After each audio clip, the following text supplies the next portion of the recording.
It's Debbie Potts. Are you struggling to lose weight when you start eating a higher fat and higher protein diet? Why do we need to personalize our fueling and training program? Let's dive into metabolism, how to test it, and how to improve it.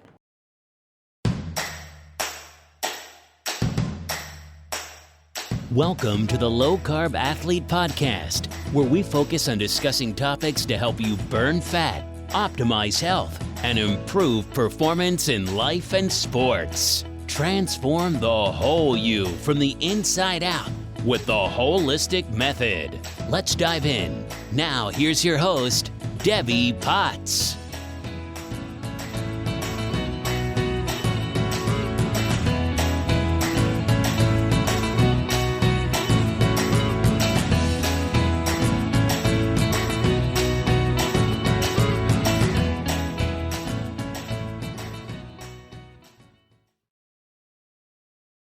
Are you trying to do a more ketogenic type of diet by adding in a higher amount of fats into your meal plan? Well, sometimes this backfires and people may struggle with unexplained weight gain, correlating it with what they are eating. But perhaps there are other issues why you are gaining weight when doing a higher fat diet. I find that ketogenic diet, people can start with this higher fat diet and think they can eat all the fat that they want and they won't gain weight. The point is to do a higher fat, higher moderate protein, and lower carbohydrate diet is that you will stabilize your blood sugar. You usually lose cravings for sweets and empty calorie foods and tend to have more stable energy, and you will have better brain focus, cognition function with the extra ketones if you're in nutritional ketosis, or perhaps you're just getting extra benefits from your exercise program, improving BDNF, or from hot cold therapy, different ways we can increase brain health.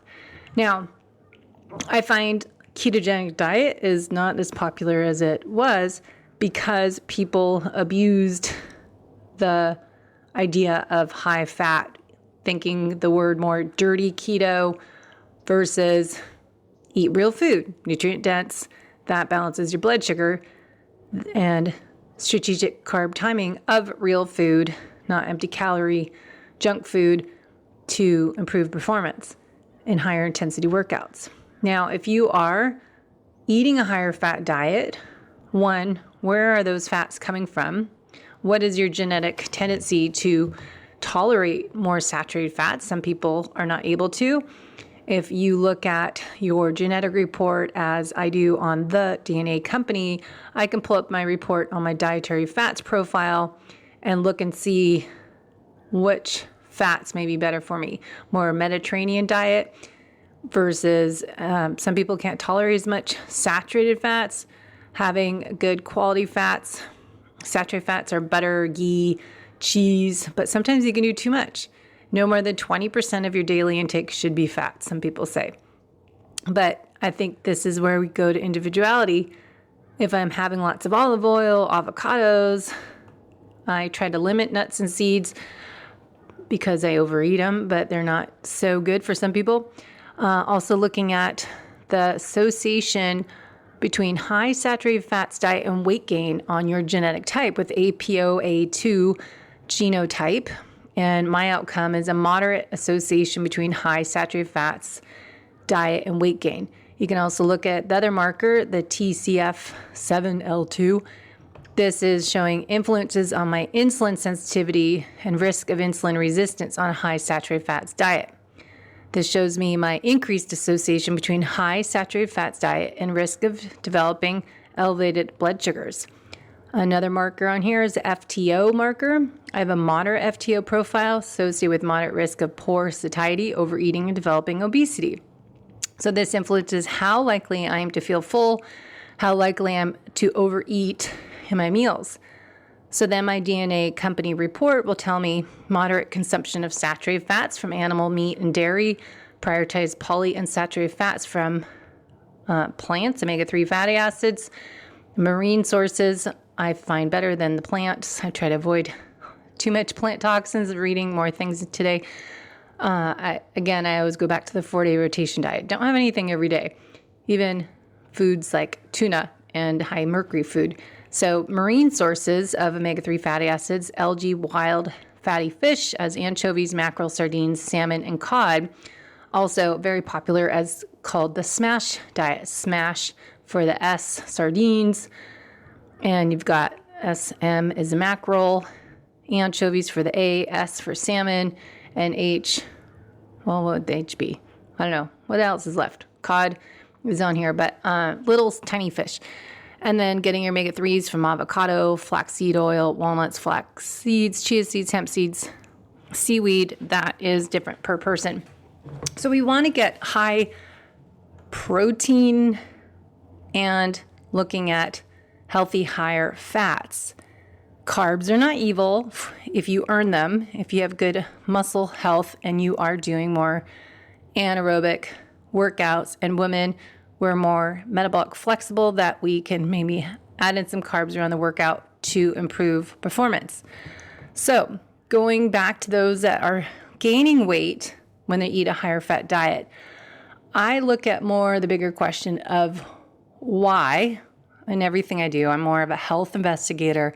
Let's look at what else is going on. It's not because what you're eating. Perhaps you're eating too much because we don't feel full and satiated.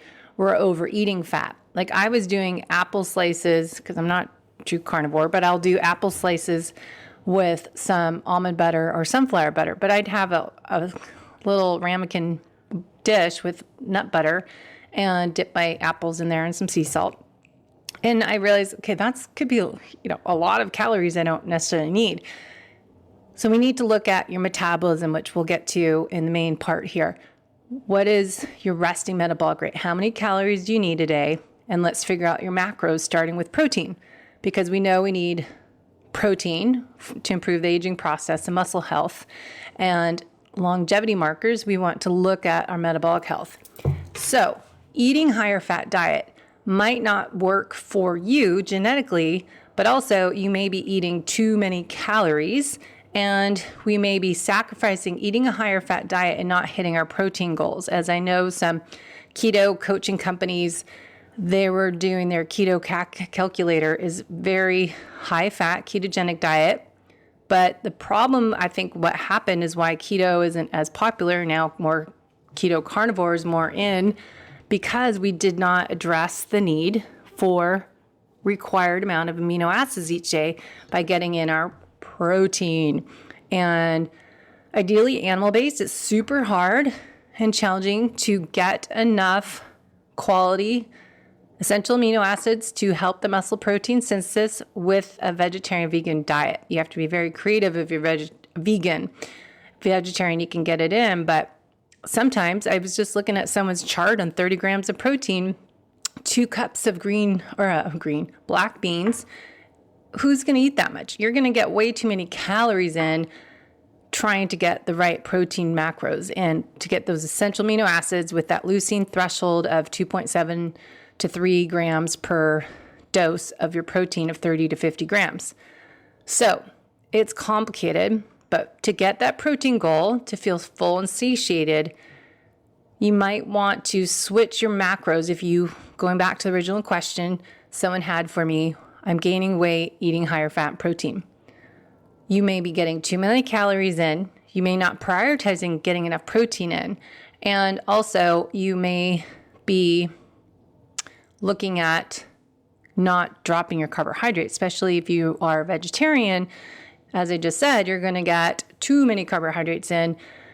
You want to look at, for an athlete, female athlete, male athlete, we're getting that 100 grams or so of carbohydrates of real food sources from fruit, starchy potatoes I find are good, or ground vegetables that don't have the plant toxins. That's going to work for us in and around our workouts, timing it with your exercise, and then macro matching so we balance our blood sugar, having the healthy protein and fat together. So if you are gaining weight from adding in fat and protein, let's stop, pause, and look at your nutrition plan. Look at when you're eating, why, how, where, when, and looking at your workout plan with that. What is your workout duration? What's the intensity? What's the type? What time of day you're exercising? Let's look at that eating window. Are you eating in a 12-hour window and not eating close to bedtime? So there's so much to why am I gaining weight? I would look at resting metabolic rate and then look at your protein goal and then adjust your fat. And then we adjust your carbohydrate based on you, an individual, and your genetics, your exercise program, and your lifestyle, your daily schedule. So other thing is digestion. We are able to eat great healthy foods, but what if one that's an inflammatory food, we can do functional lab testing, identify sensitive foods, the genetic testing, find out what fats we do better with. Maybe not everyone can do 10 of saturated fat, even though that's ancestral health is saturated fat, but some people need to not do as much. So if you are not digesting your food, as we get older, most of us can improve digesting the food we're eating and get the nutrition from that food, how we eat, starting, taking a stop, pause, reset, slow down, get in that parasympathetic state. Don't eat while you're multitasking, because if you eat in sympathetic, rest and digest isn't happening, right? So we want to be parasympathetic before we start eating. So even if you're eating all this great nutrient-dense, healthy, real food, if you're eating in a stressed out state, we are not digesting our food. So that's going to backfire. So number one, what you're eating, how you're eating, when you are eating. Number three, because we want to do that 12-hour fast overnight, dinner to breakfast, should have that digest rest and not snacking between meals. So another thing of when you're eating is eating in between, getting the right amount of food and macronutrient ratio that gives you energy so you don't have to snack until you eat again. So you should be full for 3 hours or so, 4 hours. And then you get that next dose of protein, and your fat and carbs are going to be variable. So if you're not digesting your food, you may need a digestive enzyme. If you're eating a high protein diet, a lot of labs, everybody's lab I've tested this past few years, has had high levels, including myself, of H. pylori, which is a pathogen in your stomach, the organ, your stomach. So that is where we start protein digestion, getting the acidic environment, 1.5 pH around to 3, on that acidity of your stomach to 1, wash out, kill off that acidic environment, will kill off any bad guys coming in. So if we're not acidic enough, the bad guys can get through the stomach into the small intestine. But if we're not able to have the proper acidity to digest the protein, that is another issue. So if you have H. pylori, we want to address that. We don't want to take HCl supplements when you have high levels of H. pylori, which we can do another episode on, because that just increases that load of H. pylori. So we want to test and not guess what's going on in your GI and your digestive system ideally. But if you can't afford that, let's start with breathing. Free things. Stop, pause, reset. Breathe 3 times slowly before you take a bite. Chewing your food 20 times. Slow down, focus on what you're eating. Be mentally engaged in tasting your food, what it's like, chewing it enough and really enjoying it and not rushing and multitasking. So that's important of how you're eating. Digest enzymes, as I said. With HCl, if you know you don't have H. pylori, is beneficial to break down those proteins. So you can use my full script link and save money on functional grade, functional level supplements. But we want to make sure we're breaking that food down. Also, if you have liver gallbladder dysfunction, you're not having enough bile flow. So you might want some bile salts or something with a little more lipase to help break down the fat. So digestion is key, and learning how to break that fat and protein down.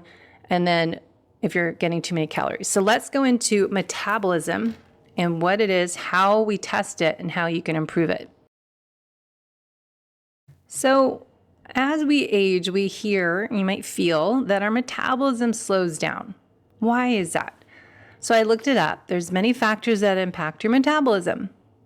So I want you to think about, as I read this list, this makes me laugh, how many of these factors that impact our metabolism as we age are controllable? It's kind of a joke because I'll list these 10 things and I want you to think about how you as an individual can change this to improve the outcome. Some things you can't change as age. But number one, age. Metabolism tends to naturally slow down with age. But why? This is partially due to a decrease in muscle mass and an increase in fat mass. Hello, you can do something about that. Number two, muscle mass.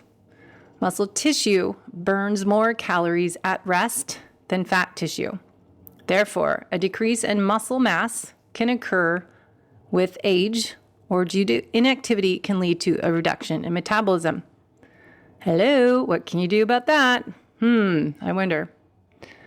Okay, number three, maybe you can't change, but we have to change how we fuel and train and perform to improve this factor.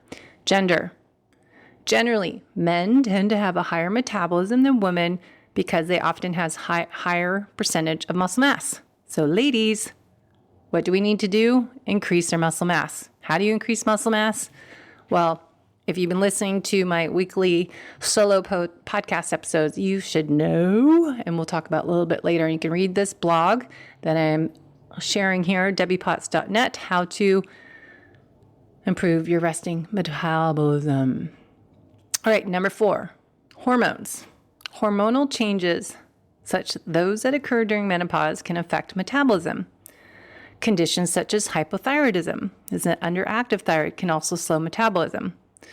Well, we've been talking about what Dr. Stacy Sims says for the female about how to change how you train in the gym, how you exercise, and how you fuel to make up for that loss of estrogen, progesterone as we go through that time in life when our hormones get lower. We want to make up for that by changing how we train, not doing the long, slow cardio, chronic cardio, and less calories. We need to fuel and train differently. So you should listen to my other episodes and videos if you don't know that answer. Number five, diet. It says extreme or prolonged calorie restriction can signal to the body that it needs to conserve energy. We've talked about the hormone kisspeptin when women are fasting too long, especially female athletes is what we focus on this show. If you're fit and active and fasting too much, you're doing low energy availability, LEA, and creating more stress in your body because it thinks it's in starvation mode. So your body, its own innate intelligence, because it's born as a female part, for the females, we are bred to reproduce. So your body's innate intelligence conserves energy, and this can decrease metabolism, and again, correlating with the kisspeptin hormone we've talked about over the years. So extreme and prolonged calorie restriction for the fit and active man and women, I think, will both experience low energy availability in their body, needing to conserve energy, and that will impact, obviously, your workouts. Number six, remember, these are factors that slow your metabolism. Physical activity, no brainer. A lack of physical activity can contribute to a slower metabolism. Regular exercise helps maintain muscle mass and boost metabolic rate. So a major one is you guys are usually listening here, are working out already, but you may be wasting your time a little bit of what type of workouts you're doing. So if you're going to the gym, you're going for a run, bike ride, swim, that's rewriting your workout schedule. But if you're already exercising, that's a bonus. You're doing something. It's better than nothing. But if you're putting in that effort, I would suggest revisiting what your workout purpose and your goals are.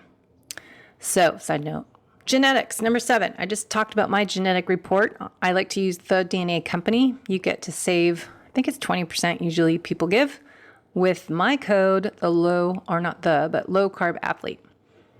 Okay, genetics. Some people may genetically predispose to having a slower or faster metabolism. So why is that? Is it because we have more slow twitch muscle fibers or fat twitch muscle fibers? Is it hormones? What would it be? So you can go to your genetic reports. We've got the DNA company. You go over, click on the reports button, and we have all types of reports: hormones, body fitness type, anti-inflammatory, cardiovascular, longevity. So you can check out all those different ones. Hormones might be one to help learn more about your system summary. There's a fitness, rest and recovery, hair health, skin health, combined reports. So you can find out more there, but maybe you want to look at sleep, mood, behavior, cardiovascular. I think longevity would be more so. Maybe give us some info, metabolism, I'll have to ask. So we want to look at metabolism and our genetics. Sleep, number 8. Number 8, sleep. If you know me at all, since my adrenal exhaustion in 2013, it's 10 years ago, but I am prioritizing my sleep for sure. I might lose out on some social activities in the evening. I might be yawning at 8 p.m., but I'd rather get up early and get good quality sleep so I can thrive the next day. If I do not get my sleep and quality deep sleep with the REM to improve recovery and repair and all the other benefits we get from sleeping, I'm a mess. So I'd rather thrive and not struggle next day. Lack of sleep or poor quality sleep can affect hormones that regulate hunger and appetite. So leptin and ghrelin, potentially leading to weight gain and a slower metabolism. So if you're gaining weight and say you're changing how you eat or what you eat, maybe how, what, and when you eat, you may want to look at the other elements of the holistic method program, sleep and stress. And then we have dehydration is one of our elements. Number 10, what impacts your metabolism could be dehydration. Simple thing to improve. Dehydration can potentially slow down processes. Your metabolic processes, water is essential. But not just plain water. As we've said for years, you do not sweat out plain water. You sweat out electrolytes. And Dr. James, I call him Nickelodeon, whatever his last name is now, the Mineral Fix book, he just had a good post that I shared on Twitter or Instagram. Dr. James posts, Mineral Fix, had the good infographic on the electrolytes that you lose when you sweat. When I see people at the gym I've been going to carrying around their gallon of water while they work out, I really want to walk around and say, one, you need that throughout the day, not all at once. You're washing out all your minerals, just peeing everything out. But I think you're not hydrating your body because it's not with minerals. So getting some Element or Redmond's Real Light Salt or Redmond's product, the Real Light, similar to LMNT, that they have the sodium and magnesium and potassium in there. So getting electrolytes in your water, you don't need to have the stevia or the monk fruit, all the different sweeteners. Just get electrolytes or just put Redmond's Real Salt into your water. But dehydration can slow everything down. So hydration, but not drinking a gallon of water in 1 hour, but having hydration throughout the day. So what we say the formula, how much you need to drink, is drinking half your body weight in ounces of water per day throughout the day. And I try not to drink too much before bed, and you don't want to drink while you're eating because that dilutes your stomach acid and your digestion system will be impaired there. So I have a problem. I used to always drink so much water at a meal, and now I have to put my water glass a different location so I don't drink too much when I'm eating because that will impact my digestion. So going back to the hormone part, how do our hormones impact our metabolism? So for the female aging, our reduction in estrogen can impact our metabolism because estrogen helps regulate body weight and our fat distribution. A decline in estrogen can be associated with an increase in visceral fat, which is the fat stored around the organs in the abdominal cavity. This shift in fat distribution can contribute to metabolic changes and an increase in risk of metabolic disorders. But you can change that with what we talked about, Dr. Stacy Sims' research. Loss of muscle mass. Estrogen has a protective effect on muscle mass. Estrogen levels decline, and there may be a loss of muscle tissue. Muscle tissue burns more calories at rest than fat tissue. A reduction in muscle mass can contribute to a slower metabolism. What are you going to do? Increase your muscle mass. We have changes in energy expenditure. Hormone fluctuations can influence energy expenditure. Some studies say that for women with a lowering estrogen levels can lead to decrease in physical activity, energy expenditure, contributing to weight gain, metabolic changes. Well, don't blame the aging process, your hormone changes. Train consistently and change differently. Train differently, or at least train. Insulin sensitivity. Estrogen has been involved in maintaining insulin sensitivity. So as we age, we have a decrease in estrogen levels can lead to a reduced amount of insulin sensitivity. What can we do if you've learned about muscle health and getting more muscle, lean body mass increase? You have larger suitcase. And when we exercise, we are able to have GLUT transporter to get glucose into our muscles and store that muscle glycogen. We don't need insulin, so we want to time our nutrition around the exercise to optimize muscle glycogen storage. So when we're not eating or exercising, we want to get our protein and fat in our meals because we're not as insulin sensitive. We have to time our nutrient-dense carbohydrates. So potentially contributing to insulin resistance and an increased risk of type 2 diabetes can be a result of insulin insensitivity with the loss of estrogen for females. And exercise can help, as well as what you're eating when, why, and how. Lastly, thermogenesis. So if we have changes in estrogen, estrogen plays a role in regulating thermogenesis, can affect our energy expenditure. So we can change a lot of that by how we train. So let's go to what I do, metabolic testing with Pinoe equipment. And this is measuring your oxygen consumption in and carbon dioxide out. So we're measuring the gases while you breathe for 10 minutes in a resting test. On the exercise test, it's only 12 minutes or so whenever we hit your VO2 max and measure recovery. So we can find your resting metabolism, fat to carb burn ratio at rest and during exercise. Now, I put in the blog and did another video on this. How do we figure out how many calories you burn at rest from your breathing? So we're looking at the calories are coming from how much fat to carbohydrates you're burning at rest. That respiratory quotient reflects the ratio of carbon dioxide produced to oxygen consumed during metabolism. It provides insights into the macronutrients being used for energy. An RQ value closer to 1.0 shows that you have a higher reliance on carbohydrates, while an RQ value below 1.0, greater utilization of fats. Around 0.7 is going to be more fat, 1.0, pretty much all carbohydrates. So we're looking at what fuel source at rest and during exercise when we test you. So how can we shift you to be burning more fat versus carbohydrate at rest? Then we want to look at metabolic flexibility, metabolic health.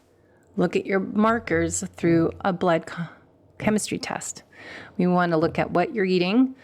If you're doing low carb, high fat, as I said, can backfire if you are not keeping your carbs in check If you're more vegan, vegetarian, you may be consuming too many carbohydrates to get that higher fat and protein in. So looking at your fat, protein, carbohydrate ratio is going to vary per person and your genetics and your activity level. And females looking at your timing, your cycle, and looking at your food sensitivities. But looking at your nutrition, that can help shift your body to be more dependent on fat for energy. So healthy fats is avocados, olive oils, fatty fish, getting grass-fed meat, getting wild-caught fish. For the fatty fish, we're talking about those smashed fish. You want to get the healthy fats through your food, more of an animal-based diet ideally.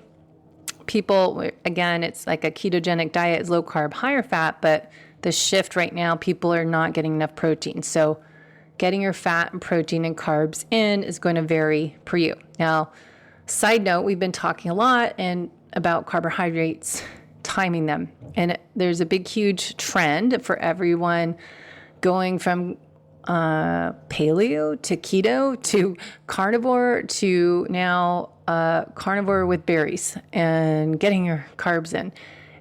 And I agree, it's too much one end of the spectrum to the other.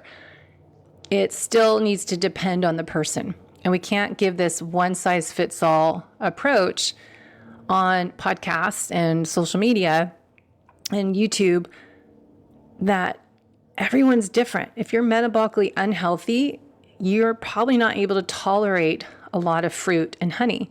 If you have gut issues, you may not tolerate certain foods. If you need to avoid FODMAPs, or if you have high issues with the plant toxins and lectins, phytates, oxalates we've talked about. So what diet is best for you is going to be different for somebody else. They can tolerate a big, huge fruit salad in the morning, but they're also doing sprint workouts, very intense workouts that are requiring more carbohydrates for fuel source, not protein, not fat. So we need to look at what type of diet, if it's low carb, high fat, ketogenic, or carnivore. Let's just call it the real food diet that gets your body to be metabolically flexible, that you're able to burn fat as your main fuel source. But when you need to shift to carbohydrate fuel source, you're metabolically flexible. So when you go do a sprint workout or very intense high heart rate, low heart rate interval training workout, you have that fuel on board in your muscle glycogen storage tanks to give you energy to hit those high numbers. So there is a trend right now talking about carnivore people adding berries and honey.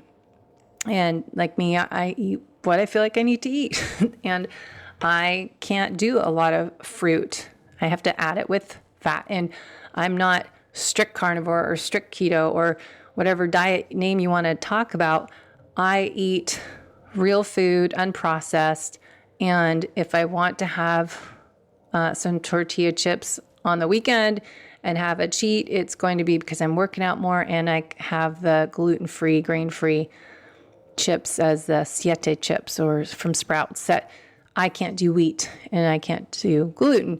So I try to avoid processed foods, refined oils, crap. So that's a side note. I went off on a tangent, but it's a really big thing. If we look at this, how to improve our ability to burn fat, improve our metabolism is our focus today.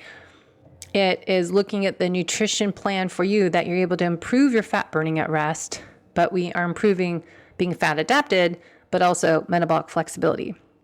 So yes, the next one on this list, number 3, is endurance exercise. This is another hot topic, zone 2 or zone 5. This is why we want to get PNOE metabolic testing and analysis with someone that's going to look at the whole picture, not just hand you a piece of paper with the results. Endurance exercise. It says engaging in aerobic exercise, especially at lower intensities, can promote utilization of fats for energy. This type of exercise enhances efficiency of mitochondria function, allowing for an increased fat oxidation. Now, if you go to my podcast, I've been doing about heart zone training and zoning based on your metabolic test assessment. Zone 2, but also zone 5, improves VO2 max and improves fat oxidation. So the next one on the list here, interval training. High intensity interval training can be effective. It involves alternating short bursts of intense exercise. It needs to be your zone 5, top of zone 4. Periods of rest, which needs to be down in zone 1. Most people do not, as I say every time, do interval training correctly. They're just kind of zone 3 the whole time. They're not going all out and then total, almost dead stop, walk, stay low for a minute, and then come back up. HIIT training has shown to increase post-exercise fat oxidation. So the benefit to get your body burn more fat is more the post-workout epoch. Also, another big topic that's trendy, kind of dying down trend, fasting and intermittent fasting and fasted exercise we've talked about for years. Another fad going away. People are realizing, oh, my performance may improve if I have some food beforehand. Some people do better, but if you are doing a higher intensity workout, you may need some fuel on board. If you're going more than 45 seconds, or 45 minutes, you may perform better with some fuel on board. And that could just be calories in your coffee. I don't have a big meal because I'd throw it up.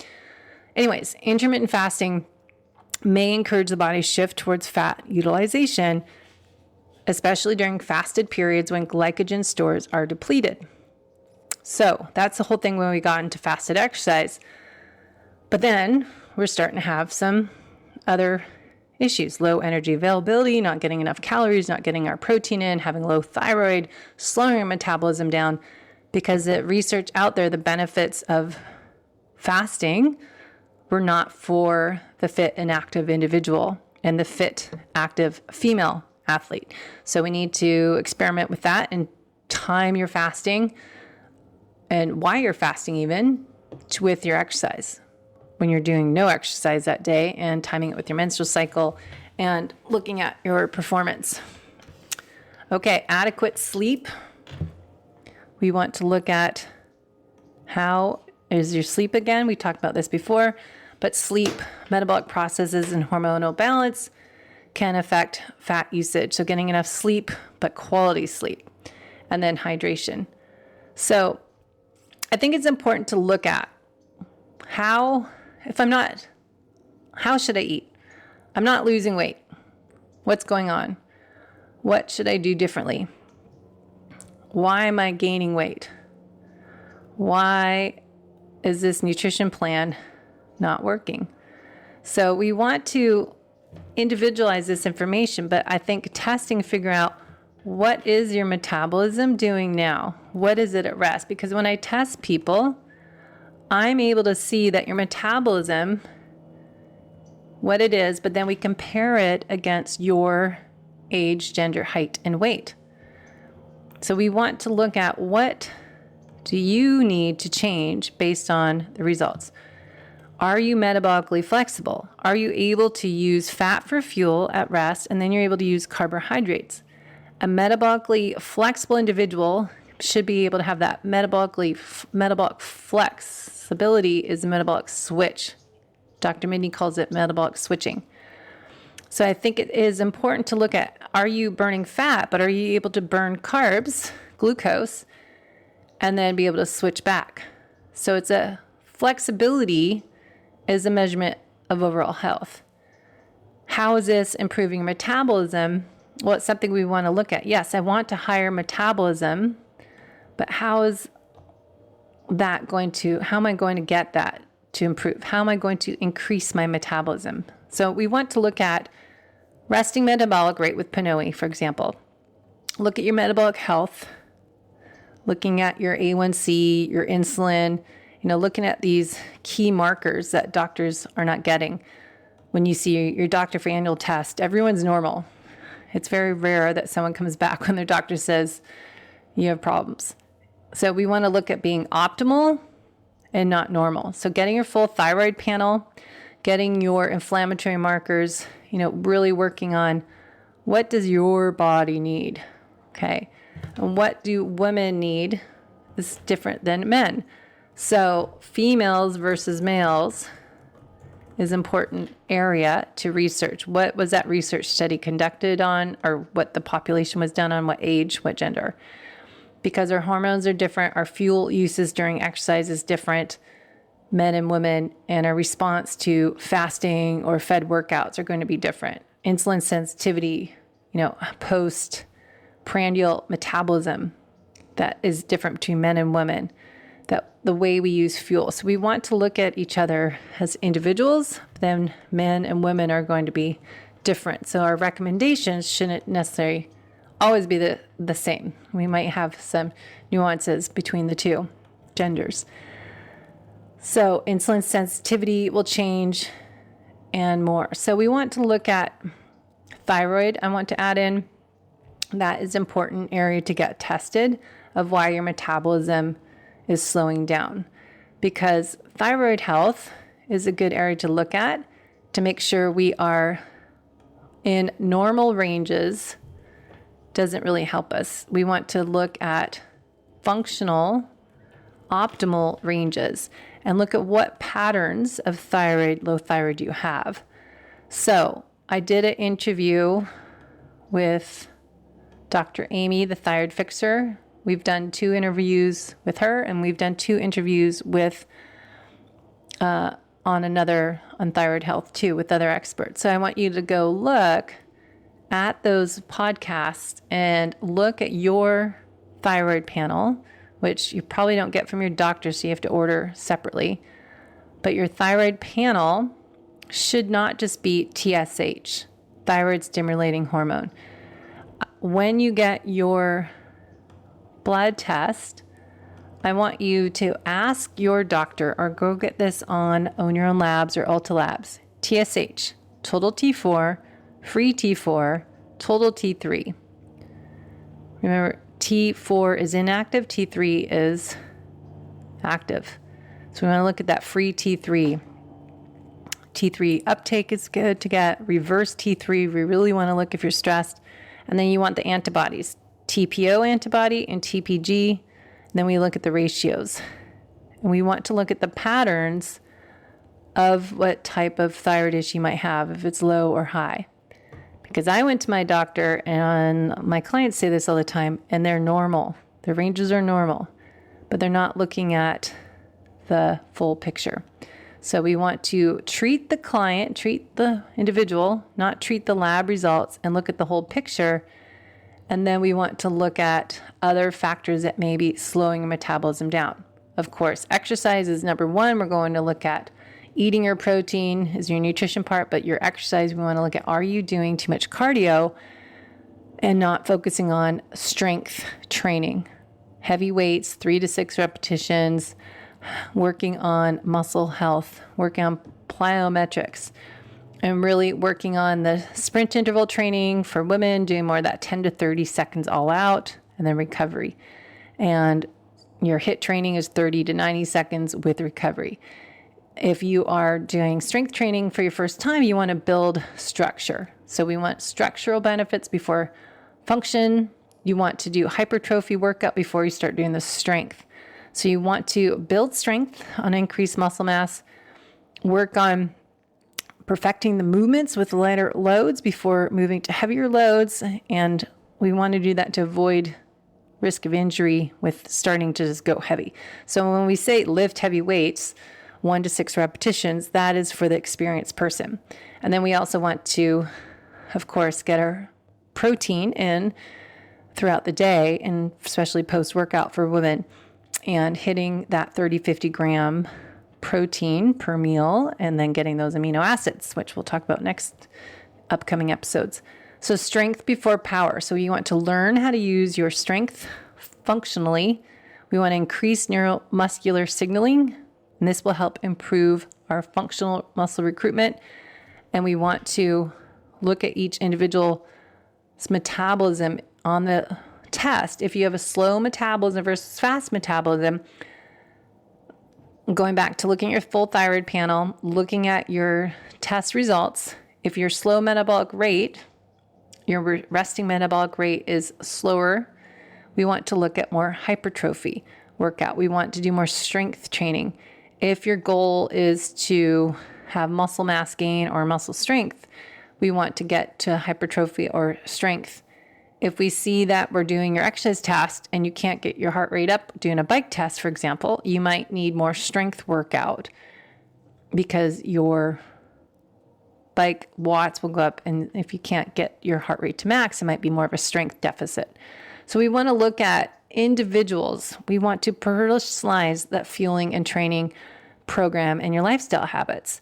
So we want to get that strength training. We want to look at your muscle mass, high fat mass, or not high fat mass, but looking at your body fat mass versus lean body mass in a test. And then figure out what type of training should you do, strength, hypertrophy, or endurance, or power, or a combination of both. So we want to work on starting with more reps and then getting to that strength focus, especially as female athletes, 1 to 5 reps to fatigue, and doing more sets. When we're doing that, we're doing 3 to 5 sets when we're doing strength. So that's important to increase your metabolism. And I think a lot of endurance athletes, as we age, our metabolism's slowing down, but we're focusing, trying to fight that weight gain battle by doing more endurance exercise, thinking that's going to change your body composition, and it will not. Probably will not.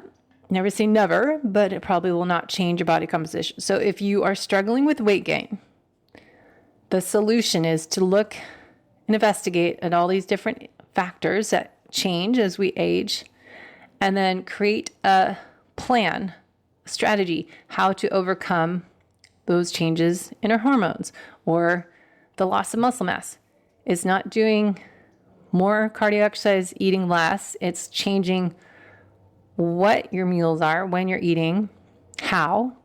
Remember, being parasympathetic, slowly eating, chewing your food, taking digest enzymes before your meal, getting your protein, eating that first on your plate, but not rushing, throwing it down. You have to chew your food. And then exercising the right way, as I keep talking about on the show. So looking at how you should fuel and train is really individual, because we want to look at what you're doing now, do an assessment, and change it up. So those are my thoughts, but going back to thyroid health, I think is really important. Getting that full thyroid panel, getting those antibodies, because if you have some thyroid issues, low thyroid, Hashimoto's, you really need to look at what is slowing down your metabolism, because thyroid hormones, hypothyroidism is low thyroid, or if you have thyroid disorders as Hashimoto's, any of those thyroid antibodies, you cannot do wheat, and you probably have struggling with dairy. So if you're trying to add higher fat in, you may want to limit dairy. Sometimes eggs, corn, wheat are always an issue too. So lower metabolic rate may result in symptoms of fatigue, weight gain, intolerance to cold. So that could be low thyroid, but also, looking at what slows your metabolism as age, gender, muscle mass, and overall health. It's looking at, yes, my age is what it is, but if I want to stay youthful, I want to increase my speed, my power, and strength as I do as I age. It's not doing 5 days a week cardio to 2 hours. I tend to bike. Say you're doing a long bike, 2 weekday bikes, run 2-3 days of the week, a long run on the weekend, swim 3 days. Well, instead of doing that, focus on more gym workouts. And if you don't have time to do 2 workouts a day, we pack those in together and make it more efficient. So you want to look at how to improve thyroid health, improve digestion, nutrient breakdown and absorption, improve gut health. We didn't talk about that, but if you have leaky gut inflammation, we've got to address that first. So if you are gaining weight, let's look at what you can do free first. If you're still struggling, I would save some money up and do some functional lab testing, test and not gas with metabolic test, as well as GI test and Dutch test, blood chemistry panel, and looking at how you can build muscle. You're not going to get big and bulky, but how can we improve muscle health? Some people don't realize that eating red meat, as I've switched over the years, is not just your protein, but it has zinc, B vitamins, selenium, saturated healthy fats for hormone production. Remember, your steroid hormones are made from fats. Listen to Dr. Elizabeth Bright. It has creatine, improve our strength. Potassium supports heart health. Has iron in it. cholesterol, the good kind of cholesterol. So we want to look at so many factors. There's a lot to talk about, but that's why we want to know that it's not one size fits all approach. If your metabolism's slowing down and you're gaining weight, we need to stop, pause, and reset. So if you need help with that, that's what I do. I coach remote, so you can live anywhere in the world, and we can do an assessment. If you want to come to North San Diego, we can do your metabolic test, resting, and then on a bike or treadmill, and see where you are. But you can come up to Solana Beach and we'll do your testing, or Del Mar. So those are my thoughts. I know a lot of people struggle, as myself, as we age with our slower metabolism, but that's why it's so important to go understand what slows our metabolism down and understand, as I said in the very beginning, all these factors that slow our metabolism down, majority of them are controllable. So again, we don't need to blame the aging process, embrace it, as I'm staying youthful is my goal, and change what we're doing. Don't expect the same results from the program you did when you were 20-something, 30-something-year-old. So we need to mix it up. All right, those are my thoughts for today. If that helped you out, let me know. Send me some comments in the YouTube or podcast, or head to debbiepotts.net. I love to hear from you. Thank you. Hey, my fellow aging endurance athletes, just a reminder, if you like what you listened to today, make sure to share this episode with your community. Head to debbiepotts.net to set up a free discovery call to learn more about my personalized coaching programs, especially if you are on a mission as myself to improve the aging process and start training to be my best self when I am 80, 90 years old. So I am on a mission to live my best life and be my best self the second half of my life. So if you're on the same mission as me, head over to my website and YouTube channel to learn more ways to improve the whole you from the inside out with the holistic method. Thanks for listening to the Low Carb Athlete Podcast. If you have any questions, feedback, or topic suggestions, let us know on Facebook or at debbiepotts.net. You can help us continue and grow by leaving a review on iTunes. Thanks again, and see you next time.